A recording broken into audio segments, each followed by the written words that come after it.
We continue with the second church that angels to the churches in the book of Revelation are giving to us today. This is the message of the angel speaking to the city of Smyrna. Now last week, or 2 weeks ago, when we started this series, it was the message to Ephesus. Does anybody remember what the message to Ephesus was? Who was here? Yes? Anybody? The message to Ephesus was, you think too much. Anybody catch yourself thinking too much? Yeah. All right, we got some honest kids back there. He raised his hand. Woo-hoo. Honestly, my brain doesn't do that. I have to kickstart it every day. But, so I'm a different challenge. I'm a different city and I'm a different need. But to the city of Ephesus, the angel was saying, essentially, make sure that in your seeking of doctrine and divine knowledge, that you remember to include charity, include love in your life. Now, Smyrna, the message is the opposite. So what would that be? Wisdom. So the people in Ephesus were motivated by truth. Maybe some of us, according to our essential nature, we are stimulated by learning truth. And we're strengthened and encouraged by truth that moves us. And that's when doctrine is particularly meaningful. Doctrine and values and ethics. To the people in Smyrna, the opposite is true. The people in Smyrna, the angel was speaking to them and saying, yes, I see that you're motivated by love. Anybody here motivated by love? Yes. Yeah? Yeah, I tend to be more in the camp of Smyrna. And we have other camps coming up in the next weeks, which are very interesting. And in fact, not only were these letters written by Paul to these cities at that time, but also each of these cities represents a part of us. So the goal isn't to be like one city. And the cautions of the angels to the cities aren't just that point, but the goal is balance. So if we're more in our head on any given day, or as a matter of operation, we are encouraged by the angel of the Lord to include more charity in thinking of others, to love, and to love with quality. If we are in any given day in Smyrna, which is a funny way to say, we are in the camp of motivation of love. What we're lacking at that time when we are in the church of Smyrna is we're lacking truth. This church approaches truth in terms of truth as absolute. That in the Swedenborgian faith, there is absolute truth that exists. That truth is God. We, in this life and forever to eternity, we're striving toward the absolute truth. So truth is not relative. Your truth is your truth and my truth is my truth, and there's not really a real truth. It's just whatever's true for you. No.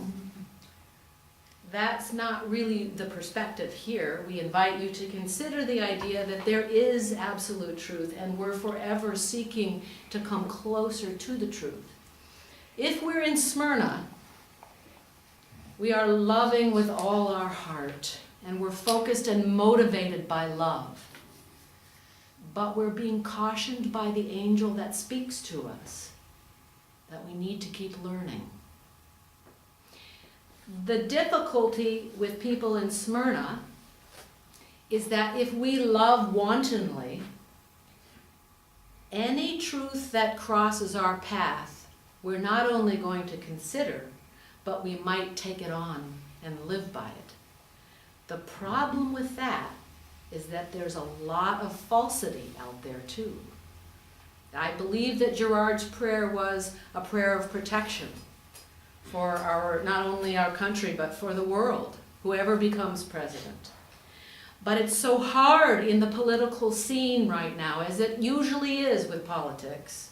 And I'm not ever going to say who I stand by. But I will say to you that it is, and this is such an obvious statement, it's so hard to know when one is speaking truth and when one is using falsities to sound like truth. So here's the dilemma for the people in Smyrna. They love so much and they consider everything. And by the way, the art of this particular angel, you will not see a crown being held by any of the other angels. And the crown speaks to actually the architecture of the city of Smyrna, because there are porticos that stand at the entrance of the city, symbolizing openness. And you see in the crown, these are symbolizing the porticos of the city of Smyrna, and the stars at the top of the crown, which eventually point to the victory we find when we seek the truth. And the difficulty and the challenge when our hearts are open is discernment. So where do we find truth? How do we distinguish between truth and falsity? That is the challenge in this state that we live in. The crown is a hopeful image because it's saying eventually, if you seek the truth of God, and in this particular Christian perspective, the truth of God's word, then you will come to victory in the truth. So, what would you say, and this is a time of interaction for a little bit, what would you say in your estimation is truth? Do you have a truth you live by?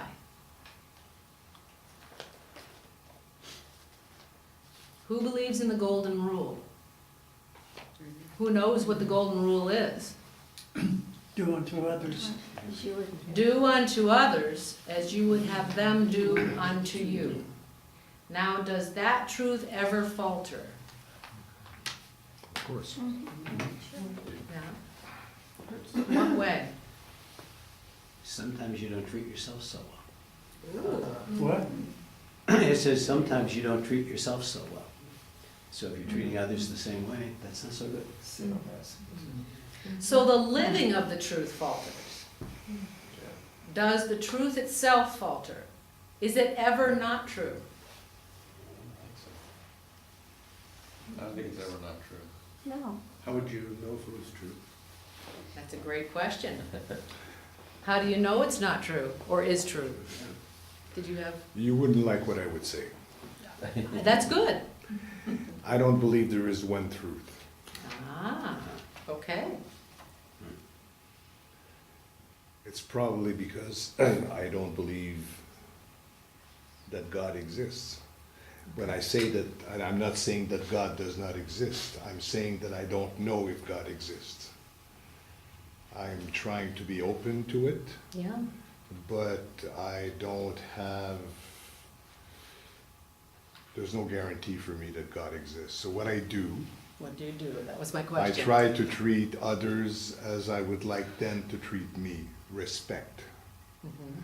And if I can do that every day, which I can't do every day, obviously, because I'm human and I'm weak, Mhm. right? But if I can do that every day, I'm happy. And what standards do you live by besides the respect? What, is there like a personal ethic or values that you learn from childhood, or are those different every day?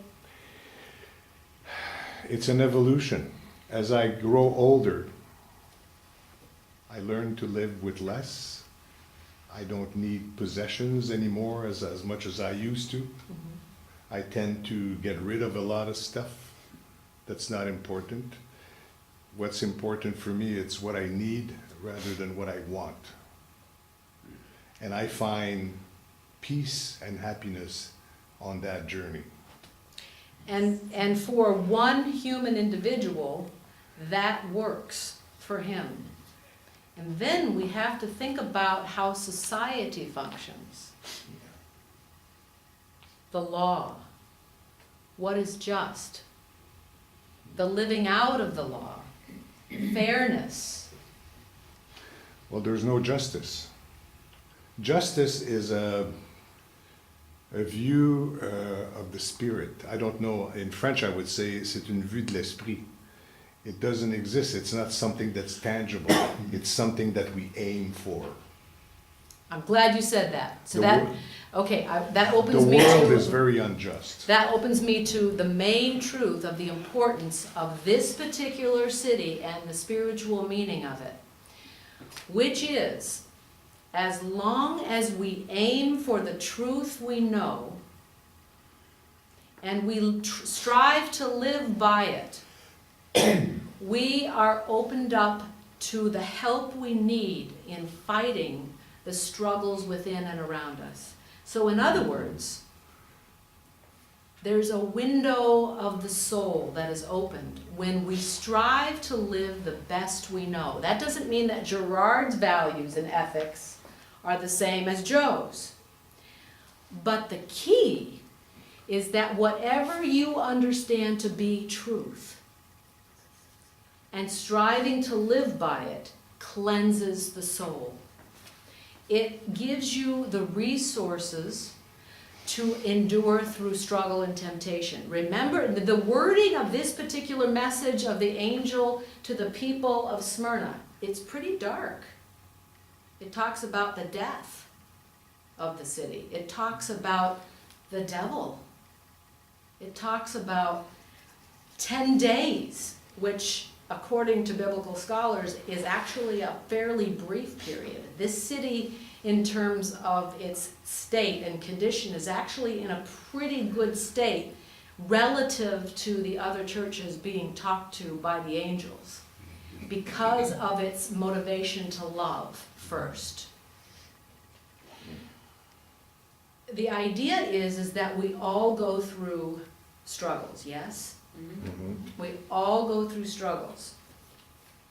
If we seek the truth that we know, it opens us to heavenly resources, being reassured in this letter to the people, saying, you will go through trial and temptation, but you will come through it. So it's actually, as dark as some of the language is, it's actually an encouraging letter.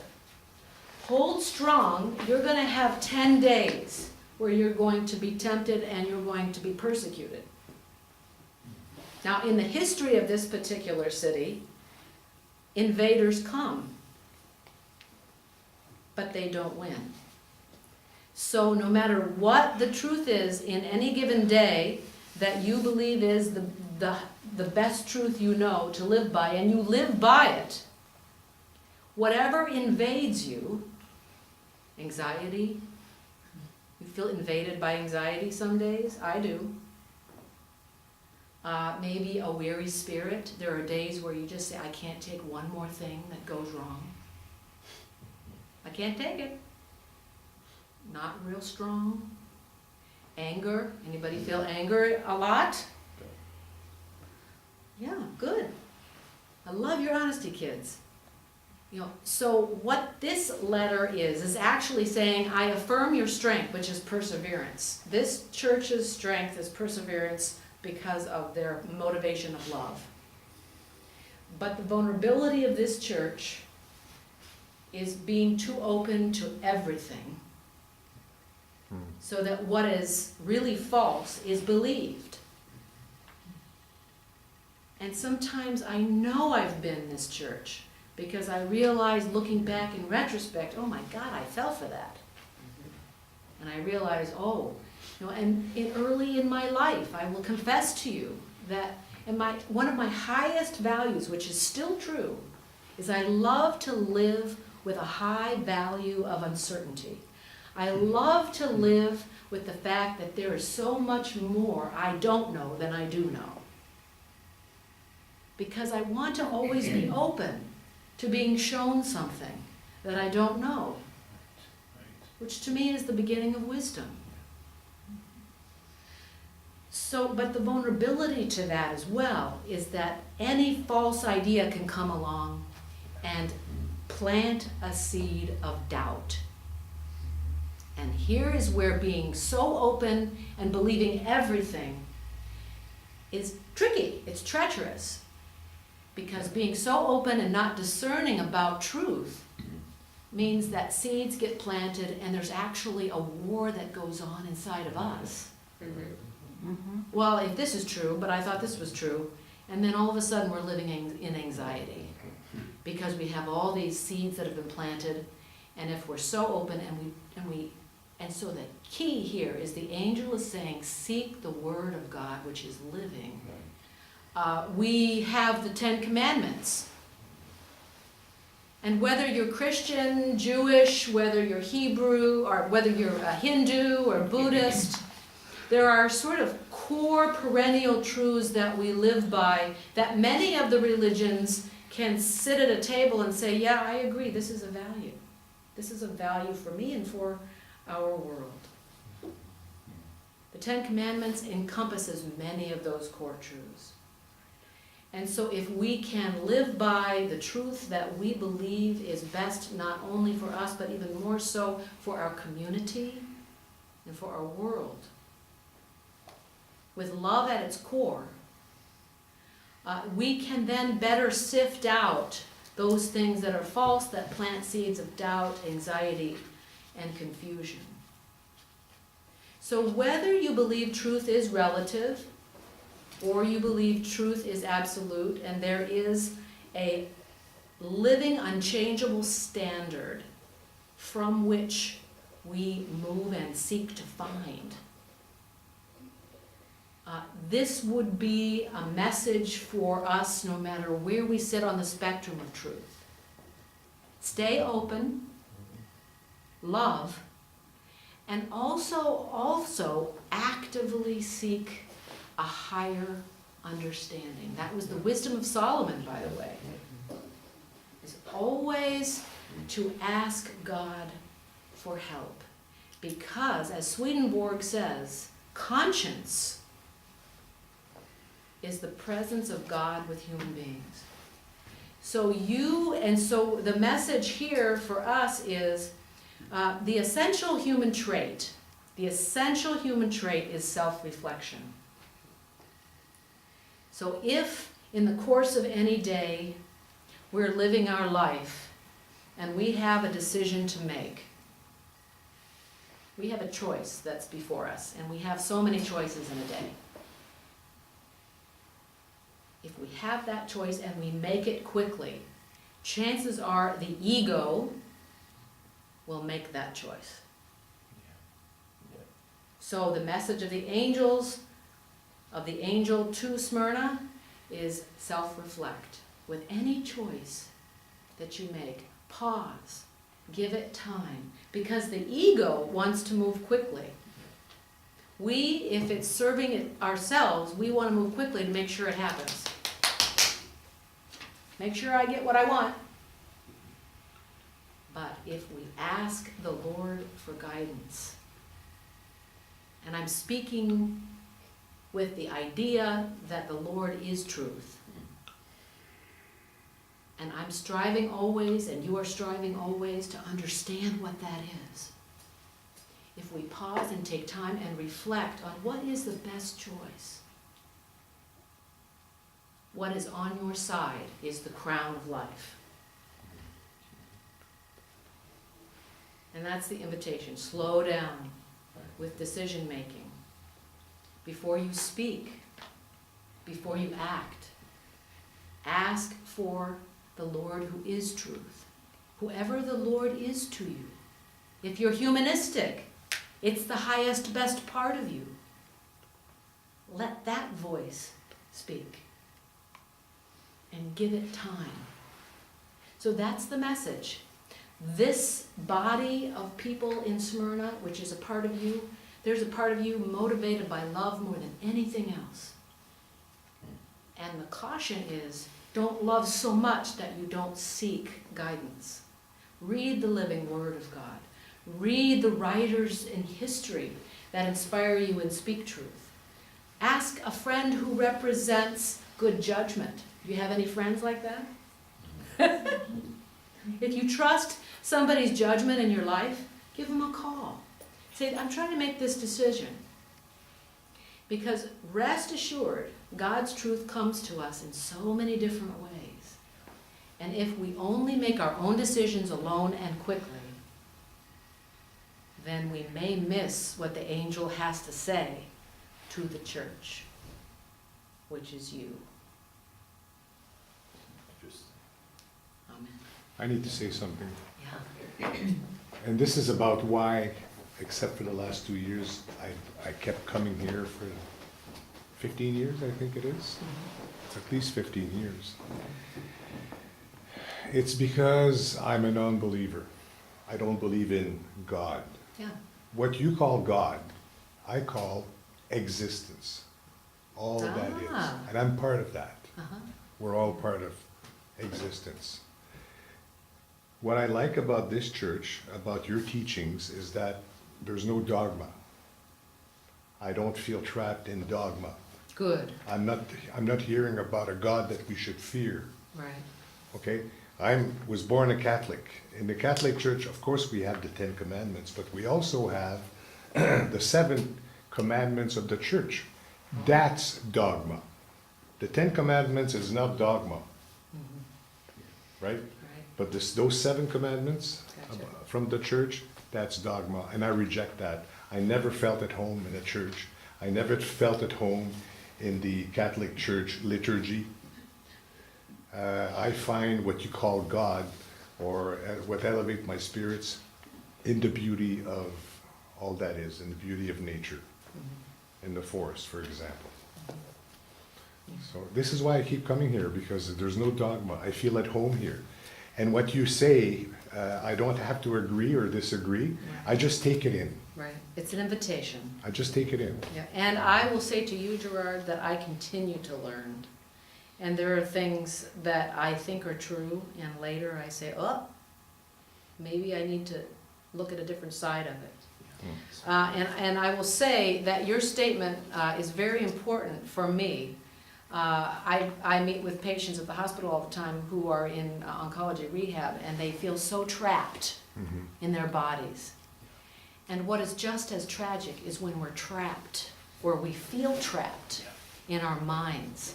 Not only by the church. Remember right before prayer time I was saying how sad I felt about that Methodist church going down, being bulldozed down, and the beautiful stained glass windows going down. And whatever the church is becoming or needs to be for us, I think what you've voiced is very important for me as clergy to hear, which is, and for all of us to think about, which is ideas that set us free versus ideas that make us feel trapped. And I think the world is going and quickly moving away from feeling trapped. Very quickly. Yes? Yeah, I just have to throw an idea in here. Share. But Jesus said, I am the way, the truth, and the light. So that to me means in our ethical dealings with one another, we share our ideas. We may not agree, but we're open to sharing our ideas of the truth. Yes. Yes. I think it's important. Not that we reach a conclusion or consummation of our idea or their idea, but that we're sharing them. And what you just voiced is a truth, an absolute truth to me. I'll just say it's one of the absolute truths I live by, which is we're more likely to understand God by sharing and not judging than we are by speaking and voicing our truth in a unilateral direction and waiting for a response, do you agree or disagree? So one of my high absolute truths is that it is right to share and to accept and consider other people's truths, to live in a space that may feel uncomfortable because it's not what we all agreed on. But we're more likely to arrive at truth and a better life than by doing its opposite. So right there is an absolute truth for me. And it's worth considering, what are your absolute truths? What are the standards by which you live? And that is the portico, by the way. That is the entryway through which God reaches you. If we only love and we don't seek truth, unfortunately, those things that are false enter in and plant seeds of doubt and anxiety and pain. And that's the suffering that this angel in the letter to Smyrna was talking about. You're going to go through some suffering now. And the reason being, you're too open and you're not discerning who I am. God is saying, who I am, who am I? Search me, know me. Yes, Perry. Yeah, I think you just said something important. You said, and a better life. And this is kind of a measure, right? It's a measure Yes. of truth. And it seemed, I mean, what I was thinking as you were talking was about William James Ah, and the pragmatists, you know, the philosophy of pragmatism, which seems very oriented this way. It's like if you believe, if you adopt a belief and it works, uh-huh. if it improves your life, then it's probably true, or we take it as true. And this, of course, is very much American, and it's kind of a philosophy that people like Andrew Carnegie, who's a Swedenborg, would have taken. And I think that probably is a good measure. I mean, it's maybe the best measure we have of truth. Yes, yep.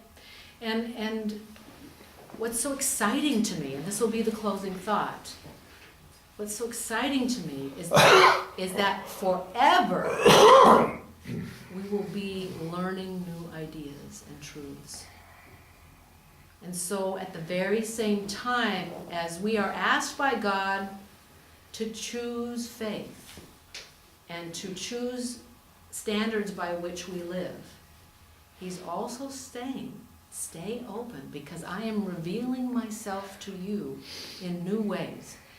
Watching that Methodist church go down, that's an old way going down, and it hurts. But I miss the whole point if I don't stay open to a new revelation for the churches that God is bringing. And because I don't know what it is really in its form, I focus on what I lost. And there's where the Buddhist principle, don't attach, let it be, and stay open. Amen.